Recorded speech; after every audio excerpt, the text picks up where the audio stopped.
입을 셀 틈 없는 삼엄한 경호. 국가 최고 지도자가 밖으로 나서는 순간 모든 이동 경로는 통제된다. 경호원의 허락 없이는 접근조차 할 수 없다.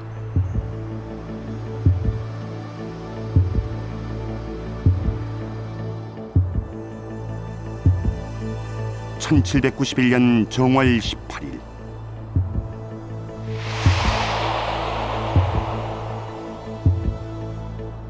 그날도 기마다의 엄중한 호위 속에 임금의 어가 행렬이 거리로 나섰다. 완전 무장한 호위병의 경우는 행렬의 중앙으로 갈수록 더욱 철통 같다. 펄럭이는 깃발을 앞세운 정조 임금의 어가가 마침내 모습을 드러내는 순간이었다.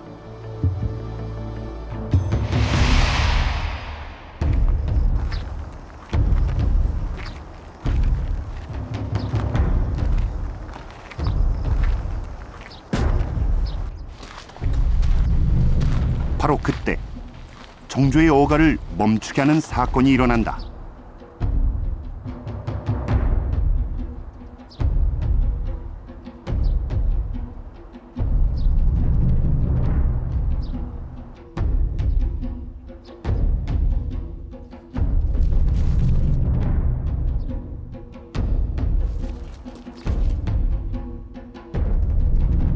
이날 정조의 행차를 멈추게 한 주인공.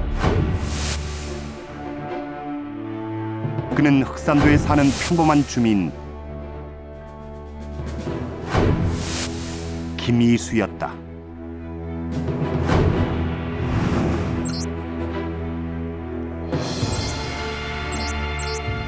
흑산도의 험난한 바닷길을 건너와 정조 임금을 만난 김이수.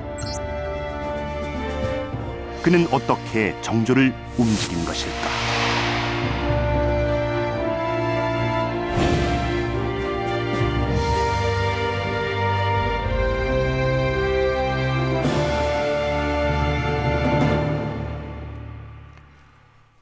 (200년) 전 한 섬마을 주민이 국가 최고 지도자를 움직였다. 이것이 만일 사실이라면은 우리 역사상 전무후무한 가장 극적인 만남임이 틀림없습니다. 흑산도는 어디 있는 섬일까요? 보시는 것처럼 흑산도는 전라남도 신안군 우리나라 서남단 끝에 위치한 망망대해의 섬입니다. 김이수는 이름난 학자도 아니었고요. 높은 관직 생활을 했던 정치인도 역시 아니었습니다. 흑산도에서 올라온 그저 평범한 섬마을 주민이라 했습니다. 과연 철의 고도라 불렸던 흑산도의 주민이 어떻게 정조 임금을 움직일 수 있었을까요? 지금부터 그 수수께끼를 풀어보겠습니다.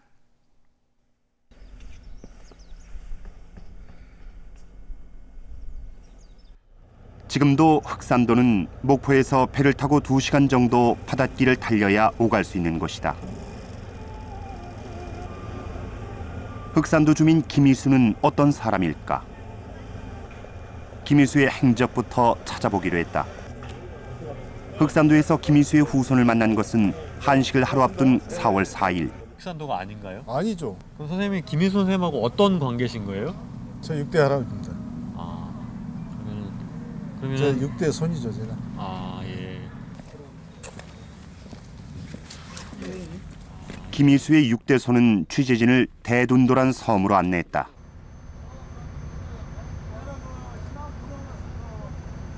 흑산도 본섬에서 북쪽으로 3.2km. 대둔도는 200여 가구 남짓한 작은 부속 섬이다.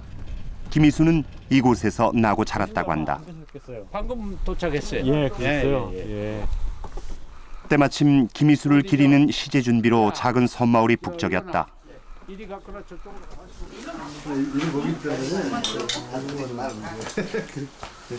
마지막 배가 도착할 때까지 후손들의 발길이 이어졌다.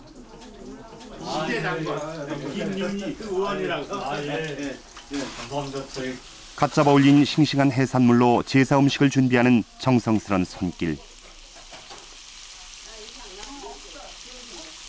우리에겐 기록 속의 낯선 인물이지만 200여 년이 지난 지금도 김희수는 무트로 나가 있는 후손들까지 해마다 대둔도로 불러들이는 존재였다. 대둔도의 김해김씨 족보상으로 1756년생인 김희수는 줄곧 이 섬에서 농사짓고 고기 잡으며 살다간 토박이 섬 주민이다.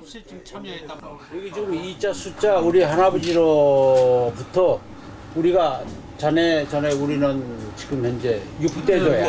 6대조.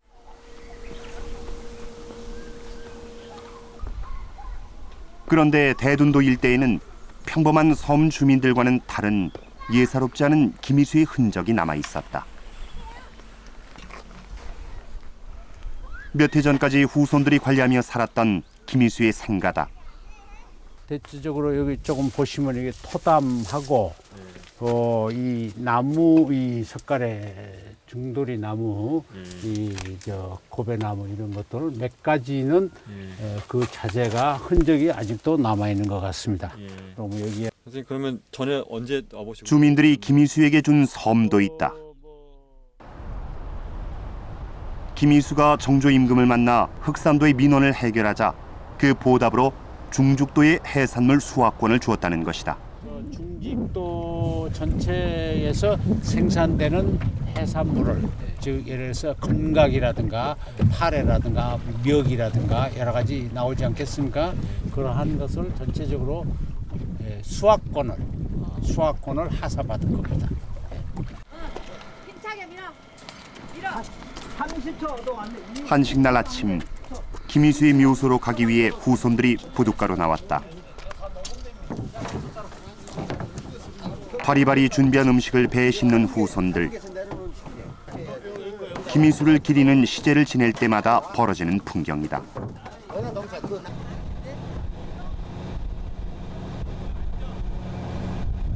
후손들이 향한 곳은 흑산도. 생가는 대둔도에 있지만 김희수가 묻힌 곳은 대흑산도 본섬. 흑산도 앞바다가 한눈에 내려다 보이는 위치다. 조심히 가야 돼. 여기 극장사 조심히 조심하요. 후손들로 쏜 배를 타고 가야 하는 번거로운 곳에 김희수의 묘지가 조성된 데는 특별한 이유가 있었다. 김희수가 세상을 떠났을 때 흑산도 섬 주민들 모두가 그를 기리고자 하여 이곳에 주민장으로 모셨다는 것이다. 흑산도와 그 부속 섬에 전설처럼 내려오는 김희수의 행적들. 해산물에 의지하며 살았던 섬 주민들에게 김희수는 흑산도의 절박한 문제를 바로잡은 민원 해결사로 기억되고 있었다.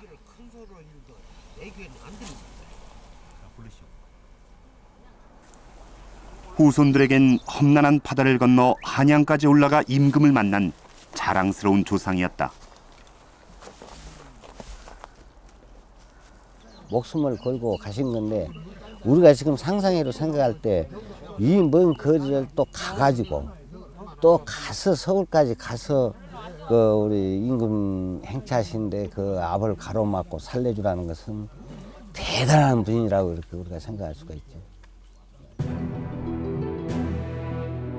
주요 국정문서를 기록해둔 승정원 일기도 후손들의 증언을 뒷받침한다.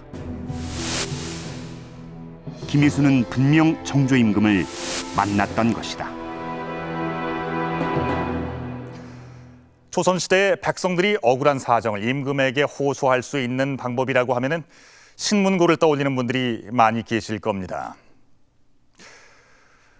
그런데 신문고를 울리려면은 어디로 가야 했을까요? 바로 이곳 의금부입니다. 대역죄인들을 잡아다가 신문하던 이 의금부 마당 한가운데에 신문고가 설치되어 있었습니다. 이쁘는 포졸들이 지키고 있고 높은 담장이 둘러싸고 있는 것이 보입니다. 실제로 이 신문고를 이용한 사람들은 양반들 뿐이었고요. 일반 백성들은 감히 접근조차 하지 못했다고 합니다. 그나마 유명무실해진 신문고도 연산군 때에 이르러서는 아예 폐지되고 말았습니다. 자, 그렇다면 김혜수는 어떻게 정조 임금을 만날 수가 있었을까요? 이제 어떤 배를 타고 왔을까? 목포의 국립해양유물 전시관. 이곳엔 당시 흑산도 앞바다를 오가던 돛배 한 척이 원형 그대로 제작돼 있다.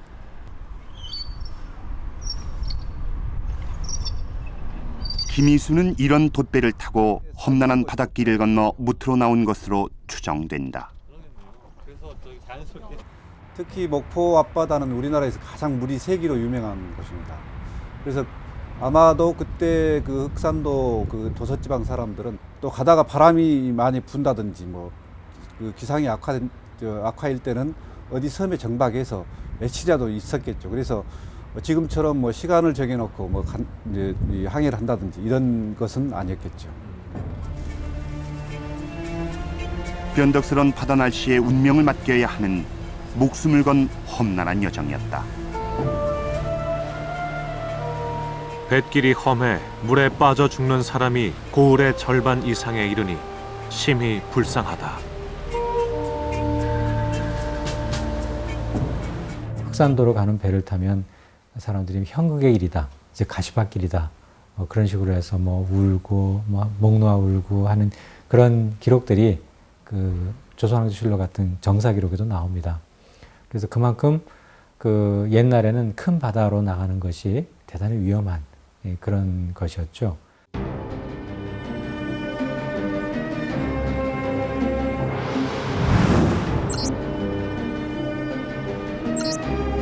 구사일생으로 무트에 올라도 목포에서 한양까지의 거리는 414km.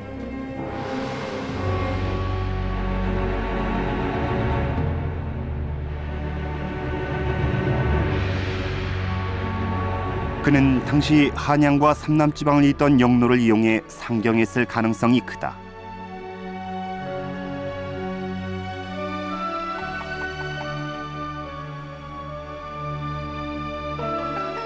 정조 임금을 만나기 위해 김희수는 오로지 발품을 팔아 그 먼 길을 걷고 또 걸었다.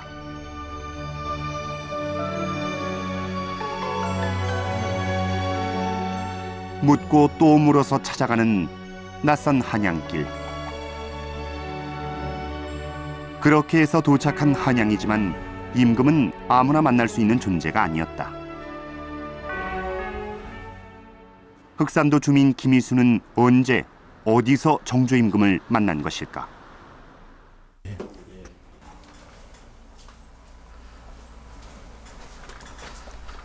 김희수의 5대 손이 우리의 의문을 풀어줄 귀한 유물을 간직하고 있었다.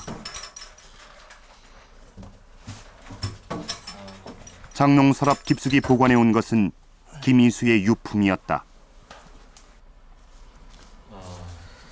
카메라 배추음으로 공개된 김희수의 유품함. 후손이 유품함에서 꺼낸 것은 집안 대대로 내려온 희귀본 고문서다. 전이라고 돼 있잖아요. 고문서는 김희수와 함께 흑산도 문제를 해결하려고 관청을 오갔던 동료들이 쓴 김희수 전기였다. 문서엔 김희수의 행적을 밝혀줄 중요한 단서가 들어있었다. 목내 금 정월 18일.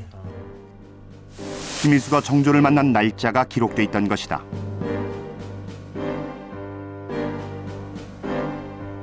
김희수가 한양으로 출발한 것은 1790년 가을인데 이듬해 정월에야 정조를 만난 것이다. 김희수 전에는 그가 정조 임금을 만나기 위해 한동안 한양에 머무른 것으로 돼 있다. 김희수는 한양에 머물다가 해가 바뀐 다음에야 정조 임금을 만난 셈이다. 그런데 김희수 전기에서는 어디서 어떤 방법으로 정조를 만났는지에 대한 기록을 찾을 수가 없었다.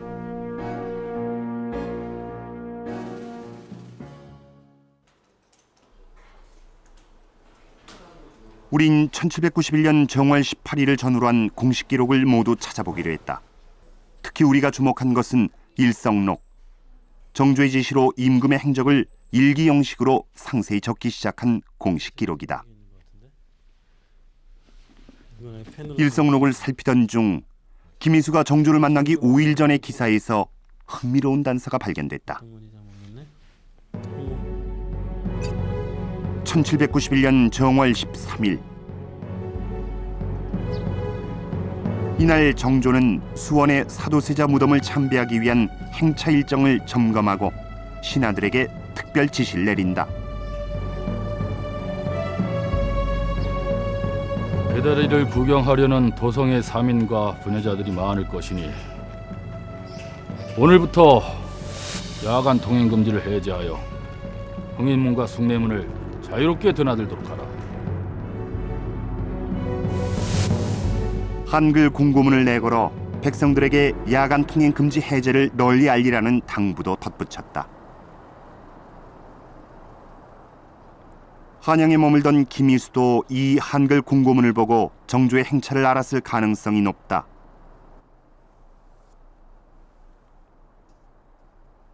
어떤 모습을 묘사한 건가요? 이거는 그 정조의 행차 장면을 8폭 병풍에 담아놓은 정조대왕 능행도에 그 실마리가 들어있다. 이 배를 각각 한 척씩 한 척씩 이렇게 이어가지고 지금 그 팀 스프리트라든가 이거 군사 훈련하는 것처럼 똑같은 그때에도 이렇게 그 한강 도하를 했다라는 것을 보여주고 있는 그런 그림입니다.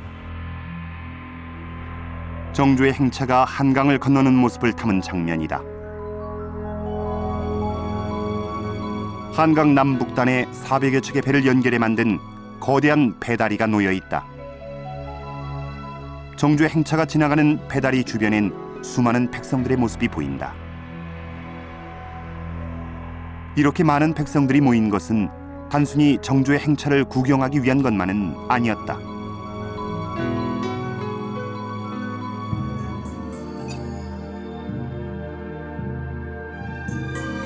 김희수가 정조를 만나기 4일 전, 일성록에는 정조가 주교 탐당관을 다시 만난 자리에서 특별한 관심을 보인 기사가 나온다. 한강을 건널 배다리를 미리 보니 그 모양이 아주 장대하였사옵니다. 또한 다리마다 단청을 칠해 놓아 매우 아름답기까지 하였나이다. 관광민들이 미리 많이 와서 기다리고 있다는데 과연 그러한가? 예, 그렇사옵니다.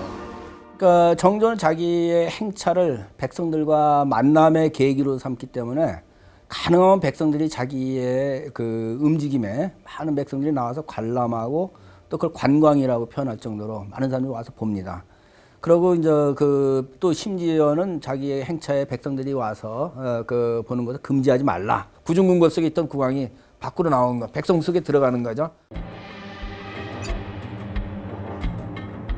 정조가 궁궐을 나선 것은 정월 16일.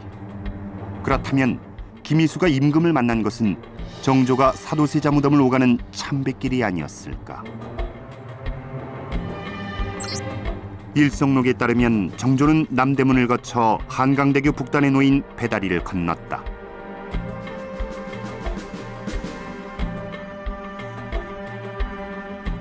그리고 과천에서 휴식을 취하고 곧장 사도세자 무덤이 있는 수원으로 향한다. 하지만 이 과정에서 백성들을 접촉한 기록은 없다. 수원에 도착한 정조의 첫 공식 일정은 활쏘기를 한 것으로 돼 있다.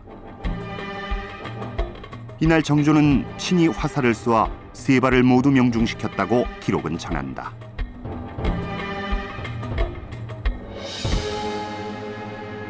사건 하루 전인 17일, 정조는 혈융원을 참배한다. 혈융원은 뒤주에 갇혀 억울한 죽음을 당한 정조의 아버지 사도세자의 무덤이다. 혈융원 참배를 마친 뒤 수원부에 거주하는 사람들을 위한 특별 과거 시험을 실시했다. 그런 다음 즉시 환궁하겠다고 밝힌 정조는 또 하나의 중요한 지시를 내린다. 혈융원 입구에서 숭례문까지 상언을 받도록 하라. 환궁길에 백성들의 민원을 받겠다는 지시였다. 그를 아는 사람들은 상소를 올리고 그를 모르는 백성들은 꽹과리를 울려 격쟁을 하라고 허락한 것이다. 격쟁이, 소리를 내는 거죠. 격쟁이라는 건 이제 꽹과리를 두들긴다는 건데 그렇게 하면서 이제 소리를 내고 그러면서 이제 여러 가지 이제 왕이 그럼 저게 무슨 소리냐, 왜 저런 소리를 내냐 이제 관심을 갖게 되죠. 그러면 이제 그런 것들을 방법을 해갖고 이제 자기의 억울함을 호소하는 방법인데. 자신의 민원을 호소할 길 없던 백성들이 궁궐의 담장 너머로 꽹과리를 쳐서 왕의 주의를 끌기 시작했다. 정조는 즉위하자마자 권례에서는 물론 자신의 행차길에 꽹과리를 울리는 것을 적극적으로 허용했다. 사건 당일인 정월 18일, 일성록에 따르면 환궁길에 오른 정조의 행차는 과천에 도착해 휴식을 취한다.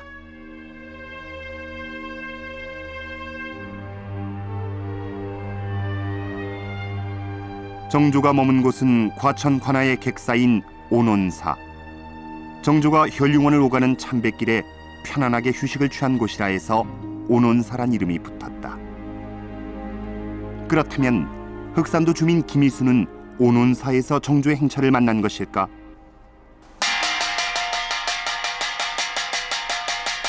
꽹과리를 울려 민원을 호소하는 격쟁은 왕의 행렬이 멈춰 쉬어가던 주정소에서 주로 벌어지는 일이었다. 하지만 김희수 전에는 정조를 만난 곳이 한양이라고 돼 있어 과천 온온사에서 정조와 김희수가 만났을 가능성은 크지 않다. 온온사를 출발한 정조의 다음 행선지는 융양봉저정. 한강대교 남단에 자리한 융양봉저정은 정조가 한강을 건널 때 이용하기 위해 1791년에 지은 행궁이다.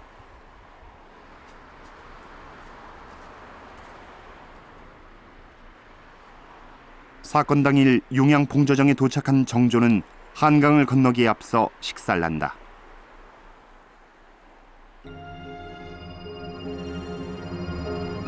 주교도를 보면 융양봉저정 주변은 물론 한강변에 이르는 길까지 구경 나온 백성들의 행렬이 빼곡이 들어차 있다. 임금에게 민원을 호소할 수 있는 기회가 보장된 정조의 행차는 백성들에겐 축제와도 같았다. 사람들이 몰린 융양봉저정 주변엔 엿장수까지 등장해 대목을 맞은 듯 활기가 넘치는 분위기다.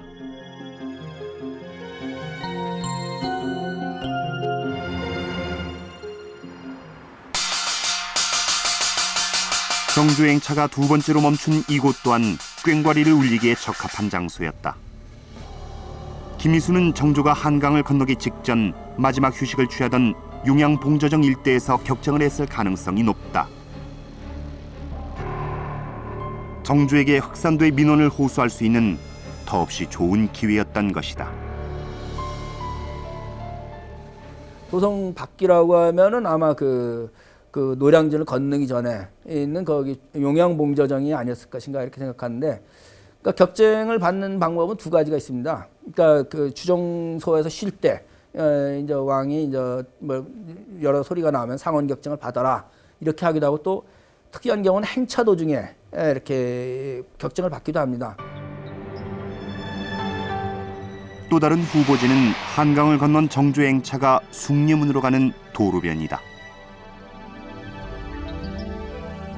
정조대왕 능행도의 한 장면을 보자. 어가가 지나가는 길목을 지키다 민원을 적은 상소를 올리는 사람이 있다.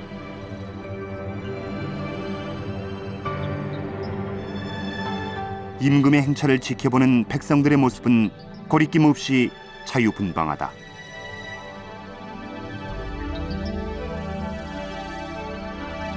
정조 임금의 어가가 지나는 바로 옆에도 한 무리의 백성들이 이것을 지켜보고 있다.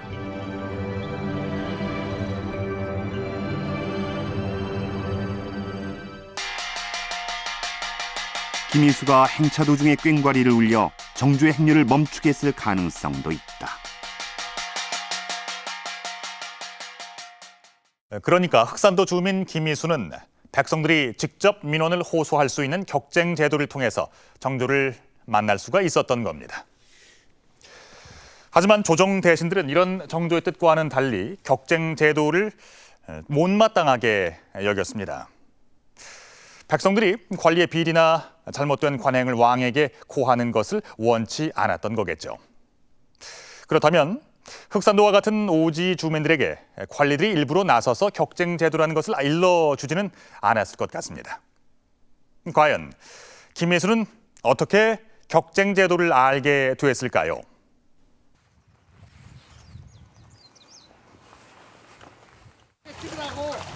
지금의 흑산도는 도시가 부럽지 않다. 천혜의 흑산도 앞바다에서 키우는 우럭 양식으로 높은 소득을 올리는 주민들도 있다.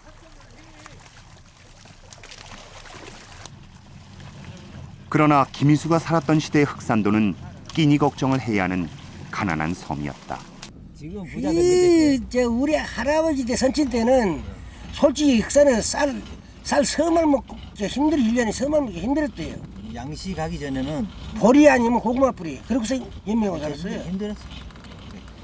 육산도 양식이 우럭 얼마 안 됐어요. 되면서 생활이 나아졌지. 이제 쭉 하다가 내려다가 관청에 호소한 김희수의 탄원서 초안엔 당시 흑산도의 고통이 절절하게 묘사돼 있다.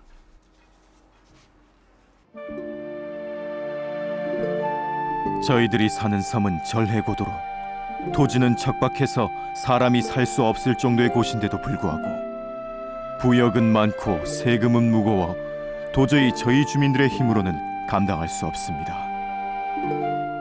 1년에 한 번 고등어를 잡는 일이 있는데 고등어는 성격상 그물에는 잡히지 아니하니 낚싯대 하나로 건져 올리는 고등어가 얼마나 큰 이익을 줄 수 있겠습니까? 이미 어장세를 내고 있는데 전에 없던 고등어세까지 내라 하니 어찌 살겠습니까?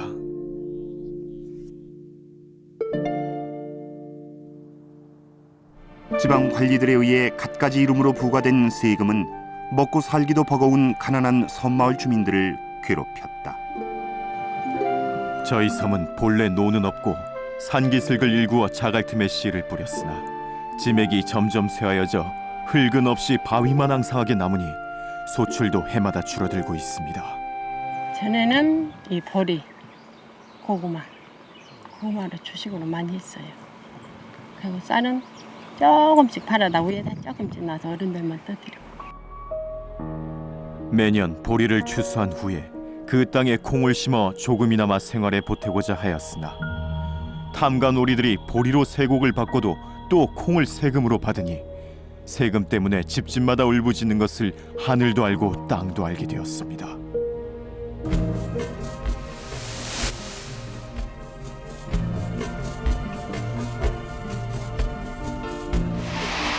당시 흑산도를 관할한 최고 행정관청은 전라감영이다. 지금의 도청에 해당하는 전라감영 아래 나주목이 있고 흑산지는 나주목 소속이었다.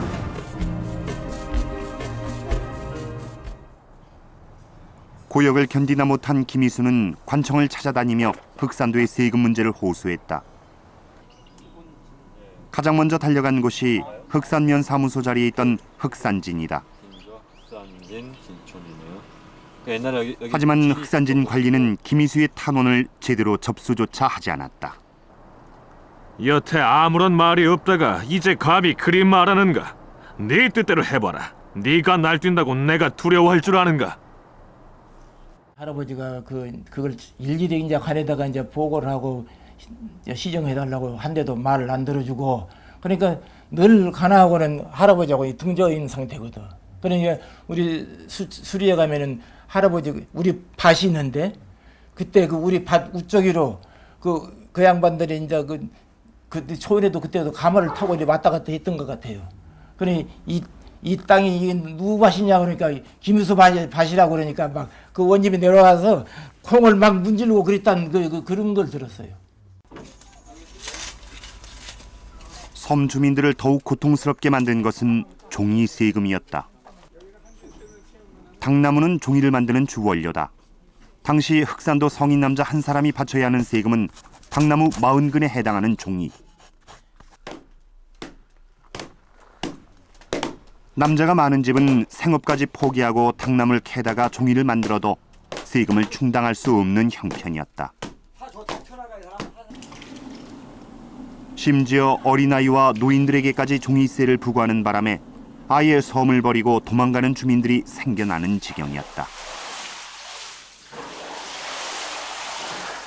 당나무를 베어다가 지금은 뭐 차도 있고 경기도 있지만 옛날엔 지게에다가 저다가 그 통에다 삶아가지고 다시 벗겨서 또 그걸 말립니다. 말려가지고 또 물에다 담궈서 또 칼질을 하죠. 계속 당나무를 베어다 종이를 만드니 땅은 척박해지고 당나무도 바닥이 났다. 하지만 관에서는 이런 사정은 아랑곳 없이 여전히 당나무 세금을 거둬들였다.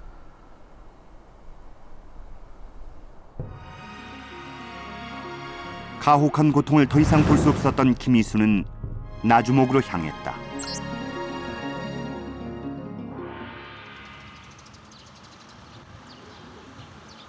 당나무새의 폐단을 바로잡아 흑산도의 고통을 해결하겠다는 희망을 품고 찾아온 나주목. 김이수는 나주목살 만나 흑산도의 딱한 사정을 호소했다.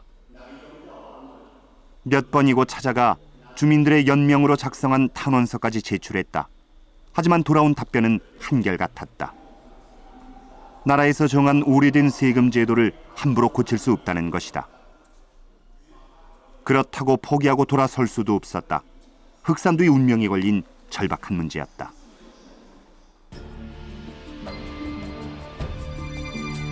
김이수의 발길은 전라감영까지 이어졌다.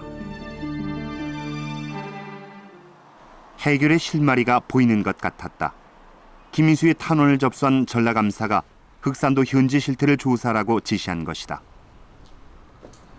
하지만 권력을 지닌 자들은 서로의 비리를 눈감아주고는 형식적인 조사를 마무리했다. 아마도 관청을 찾아다니는 과정에서 김이수는 임금에게 직접 민원을 호소하는 격쟁제도가 있다는 정보를 얻었을지도 모른다. 흑산도민 전체 공동적인 그게 관심사란 말입니다. 그럼 그 사람들이 이제 매번 모여서 논의를 했을 거란 말입니다. 소장을 올릴 때도 논의했고 결과 갖고 논의하고 계속 논의하면서 서로 머리를 짜냈겠죠. 그럼 우리 이걸 어떻게 이 민원을 어떻게 해결할 것이냐 했을 때 누군가가 뭐 좀 왔다 가도 좀 지식이 또 좀 있는 사람이 있겠죠. 나주에 왔다 갔다 하고 뭐 이런 사람들이 그 왕한테 알리면 된다더라. 김이수가 격쟁제도를 알게 된 또 다른 가능성은 흑산도 사리마을에서 확인할 수 있다. 주민들이 복원해 놓은 사촌 서당은 귀양원 정약전이 유배 생활을 하던 곳이다. 이곳에서 유배 생활을 하는 동안 정약전은 흑산도 주민들과 후학들을 가르쳤다. 정약전이 흑산도에서 집필한 자산어보 서문엔 도움을 받은 섬 주민의 이름이 등장한다. 이는 귀양원 지식인들과 섬 주민들 사이에서 활발한 교류가 이루어졌다는 뜻이다. 유배인이 많이 오게 되면 그 유배인에 대한 뒤시닥거리들을 그 섬 주민이 해야 하는 그런 부담이 있습니다. 그래서 적정한 수준을 넘어서 유배인이 오게 되면 섬 주민들이 그것에 대해서 또한 그 민소를 하게 되죠. 그래서 못 견디겠다. 또 하나 이거 세금처럼. 유배 온 지식인들을 부양하는 부담은 컸지만 섬 주민들에겐 이것이 한양의 고급 정보와 지식을 얻을 수 있는 창구이기도 했다. 김이수는 유배 생활을 하던 지식인들을 통해 격쟁 제도를 알게 됐을 수도 있다.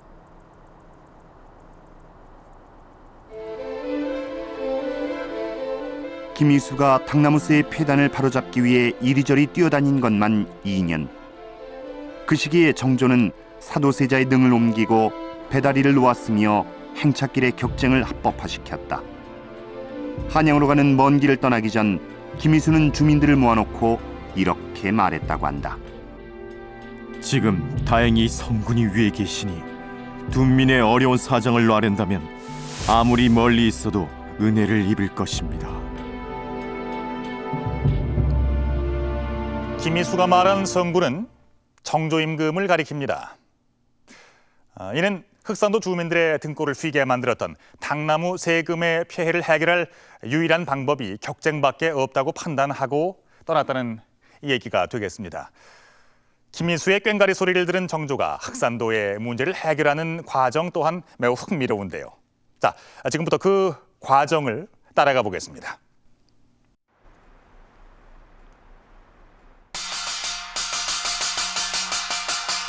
김일수가 꽹과리를 울려 정조에게 흑산도의 당나무새 피단을 호소한 것이 정월 18일. 행차 중에 접수한 격쟁 내용은 3일 이내로 조처하는 것이 정조의 원칙이었다. 사건 처리가 지연돼 격쟁한 사람이 피해를 보는 일이 없도록 하려는 배려였다. 정조가 예를 들면 현룡원을 갔다 오면은 제일 먼저 밤늦게 이제 창덕궁에 도착하죠. 도착하면 그 격쟁 상원 오늘 한 걸 갖고 와라. 그거 지시를 합니다. 그리고 그걸 처리하고 잠을 잡니다. 그러니까 그만큼 그러니까 중요시 여겼다는 얘기고 그 결국 그의 능행의 목적 중에 하나였다는 것을 이제 반증하는 것이죠. 김일수의 격쟁을 접수한 18일 밤, 창덕궁에 돌아온 정조는 격쟁 문서를 검토한다. 격쟁은 구중궁궐에서는 알 수 없었던 지방정치의 실태를 파악하는 방법이자 여론을 수렴하는 과정이었다.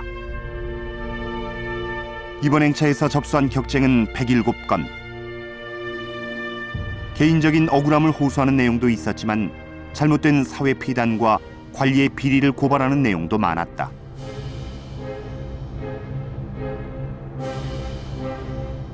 격쟁 내용을 검토한 정조는 현지 조사가 필요하다고 판단한 사건은 암행어사나 감사를 파견했다.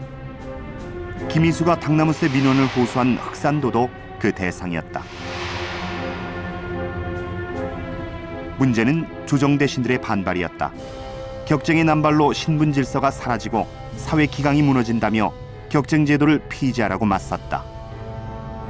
백성이 상언하고 격쟁을 울리는 것이 근래에 매우 외람되고 잡스러워지고 있나이다.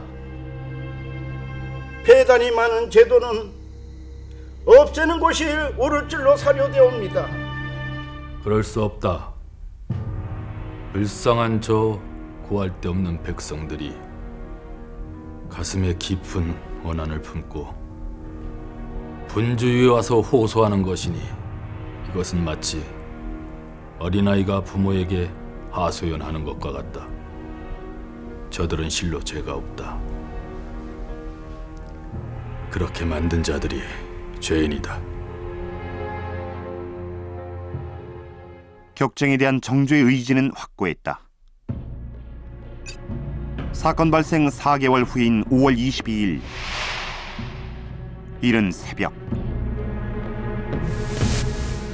정조는 김일수가 격쟁한 흑산도 문제에 대한 현장 조사 결과를 보고받고 최종 결정을 내린다. 흑산도의 양민 김일수가 꽹과리를 올려서 호소한 사건이옵니다. 근래에 당나무가 절정되어 실물이 없음에도 불구하고 집집마다 수납하게 하니 섬 주민들은 어쩔 수 없이 다른 지방에서 사다가 바치고 있다고 하옵니다. 흑산도의 종이세를 영원히 폐지하는 것이 옳은 일이라 사료되옵니다. 그런데 이렇게 된다면 해당 관청은 없어진 세금 때문에 상당한 어려움이 있을 것이오니 백성의 폐단을 제거하다 보면 윗사람에게는 손해가 날 때가 많사옵니다. 아래에서 이익이 된다면 좋은 것이 아닌가. 위에서 조금 손해가 나더라도 어찌 그것을 꺼리낄 것인가. 손상익하는 정조가 추구한 왕도 정치의 철학이었다. 정조는 자기 정치 이념을 손상익하라고 표현합니다. 손상익하라는 것은 위의 것을 덜어서 없는 사람한테 더해준다는 얘기인데, 그랬을 때는 이제 결국은 그런 일을 하는 주체가 누가 돼야 되냐? 그 국가가 돼야 된다거든요. 당나무 문제를, 종이 문제를 해결해 줄 때 그 부족한 비용을 어디서 마련하냐 할 때 그걸 국가 재정에서 충당하라고 합니다. 그렇게 이제 신하들이 그러면 국가 재정을 자꾸만 축내는 거 어떡합니까? 했더니 국가가 하는 게 그런 거다. 지금 나는 한나라의 임금으로서 가까이는 도성과 경기 지역으로부터 멀리는 아득한 바다와 변방시대에 이르기까지 노약자나 부녀자, 절름발이, 귀머거리, 벙어리 할 것 없이 다 내가 돌봐야 할 백성 아닌 이가 없다.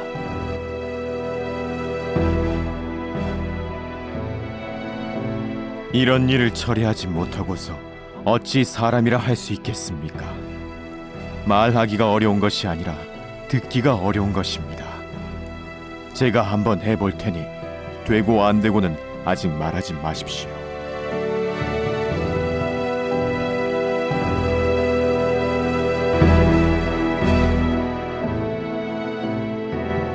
국토의 사람단 끝에서 달려온 평범한 섬 주민이 국왕을 움직인 것은 소통의 힘이었다. 그런 점에서 항상 그 소통이라고 하는 거, 이것은 발전의 동력인 것이고, 소통이 끊기면 항상 나라는 위기를 맞게 되는 거죠. 그건 뭐 조선 후기만이 아니라 어느 시대도 마찬가지입니다.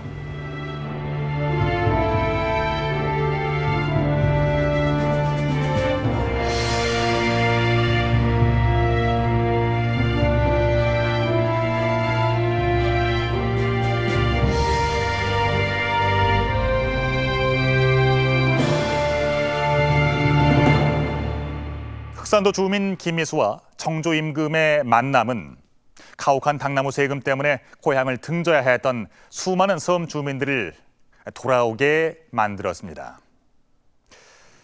정조 임금의 능행도에 그려진 수많은 백성들의 모습을 보면 제2, 제3의 김미수가 정조의 능행차를 기다리고 또 만났다는 것을 잘 알 수가 있습니다. 하지만 백성들 속으로 들어가 백성들의 목소리에 귀를 기울이는 여론 수렴의 정치는 안타깝게도 정조가 세상을 떠나자 막을 내리고 말았습니다. 결국 소통의 길이 막혀버린 백성들이 그 뜻을 분출하기 위해 선택한 것은 19세기의 밀란이었습니다. 어쩌면 흑산도 주민 김미수와 정조, 이 두 사람의 극적인 만남은 여론을 수렴하는 것이 정치의 요체라는 사실을 보여주는 역사의 메시지가 아닐까요?